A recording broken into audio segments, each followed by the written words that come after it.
There's a form of debt more powerful than money, more binding than contracts, more draining than physical labor. It's called emotional debt, a psychological trap where someone gives you a favor, a gift, a helping hand, and then uses it to control you. You didn't ask for it, you didn't agree to repay anything, but suddenly you owe them. At least, that's what they want you to believe. Today, you will understand exactly how emotional debt is created, how manipulators weaponize generosity, and how you can escape their invisible chains.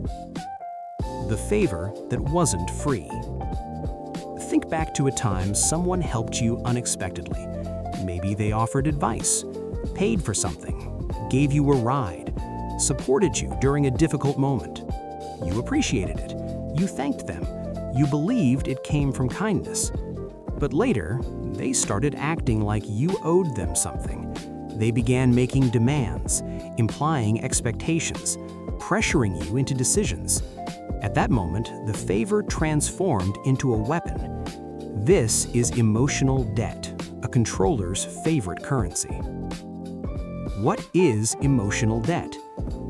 Emotional debt is a psychological contract you never agreed to, created the moment a manipulator gives you something with hidden conditions. It works like this. They give you something small, you feel grateful, then they use your gratitude as leverage. It creates a power imbalance they can exploit. You wouldn't have that job without me. Remember what I did for you. You owe me this. After everything I've done for you. Your appreciation becomes their justification. Your gratitude becomes their entitlement. Your kindness becomes your chain. Why manipulators use favors as tools? Because favors trigger three powerful psychological responses. 1. Obligation. Humans naturally repay kindness. Manipulators weaponize that instinct. 2. Guilt. If you don't comply, they use guilt to make you feel ungrateful. 3. Social pressure. You don't want to look bad or selfish. They count on this. A favor bypasses your defenses. It feels friendly, generous, disarming. That's why it works so well. The 3 stages of emotional debt creation. Stage 1. The strategic favor. The manipulator gives you something precisely when you need it most. Help during a crisis, money when you're short, support when you feel alone, assistance when no one else cared. This creates emotional vulnerability. You feel touched, grateful, even relieved. Stage 2, the silent ledger. They start keeping score. You don't, but they do. Everything you receive becomes a line in their mental debt book. Stage 3, the collection phase. The moment you say no, the collection cop in them awakens. Suddenly, their kindness is presented as proof you must obey. Remember who helped you. You wouldn't have made it without me. You owe me your support. The favor shows its true purpose. 5 types of emotional debt manipulators use. 1. The giver who never stops giving. They overgive to create long-term dependency. Their goal is to make you reliant. 2. The savior complex manipulator. They rescue you from problems they later use against you. 3. The transactional helper. Every favor comes with fine print you don't see until later. 4. The martyr manipulator. They do things for you only to later throw sacrifices in your face. Each type has one goal, to place you in a psychological position where saying no becomes impossible. Examples of emotional debt in real life. Relationship example. A partner helps you financially once. Later, they use it to control. I paid your bills, you can't complain. I take care of you, you do what I say. Friend example. A friend is always available until you set a boundary. Then it becomes, you're ungrateful. I'm the only one who's been there for you.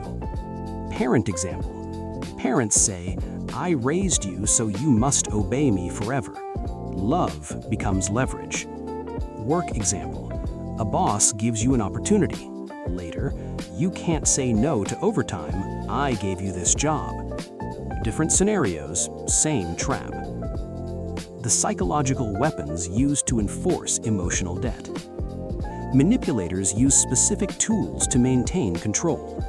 Weapon 1, guilt. They portray you as ungrateful or selfish. Weapon 2, shame. You're a bad friend if you don't do this. Weapon 3, public pressure. They exaggerate what they've done to make others judge you. Weapon 4, emotional blackmail. Do this or I'll cut you off. Do this or I'll be hurt. Weapon 5, selective memory. They remember every favor they ever gave you, but none of the ones you gave them. The emotional ledger always favors them. The cost of living under emotional debt. Emotional debt drains your energy. You constantly walk on eggshells. Your confidence. You feel indebted, less worthy, and powerless. Your boundaries. You stop saying no because no feels dangerous. Your identity. Your choices become shaped by guilt instead of conviction. Your relationships. Healthy ones crumble under constant obligation. Emotional debt is not just manipulation. It is psychological control disguised as kindness. Early signs you're being trapped in emotional debt. Pay attention to these warning signals. You feel guilty for not doing what they expect. They bring up past favors constantly. You feel pressured to repay things you never asked for. Saying no feels risky. Their generosity feels heavy instead of warm. You sense you're being watched or evaluated. If even one of these resonates, emotional debt is forming. Why it's hard to break free? Because manipulators twist the meaning of kindness. They redefine generosity as ownership. They make you believe if someone gave you something, you owe them forever. But true kindness has no strings attached. True love doesn't keep score. True support doesn't require repayment. The difficulty isn't the debt, it's the guilt they manufactured. How to break emotional debt safely and strategically. Step 1. Recognize the transaction. Identify the favors being used as leverage. Awareness cancels manipulation. Step 2. Reject the contract. Tell yourself, I did not agree to repay this. Your mind must reject the false obligation. Step 3. Stop over-explaining. Manipulators twist explanations into openings. Be brief, be firm. Step 4. Reduce exposure. Limit interactions. Take space. Create breathing room. Step 5. Establish new boundaries. Calm, clear statements. I appreciate what you did, but I am not obligated. That was your choice, not my debt. I don't accept favors used as leverage. Step 6. Expect pushback. They will guilt you. They will attack your character. They will play the victim. This is proof you were controlled, not proof you are wrong. Step 7. Maintain the line. Do not repay the debt. Do not compensate emotionally. Do not appease them. Stand firm long enough, and the entire system collapses. What freedom from emotional debt feels like. When you break the pattern, you reclaim your autonomy. You stop feeling guilty for normal boundaries. You stop living under someone else's expectations.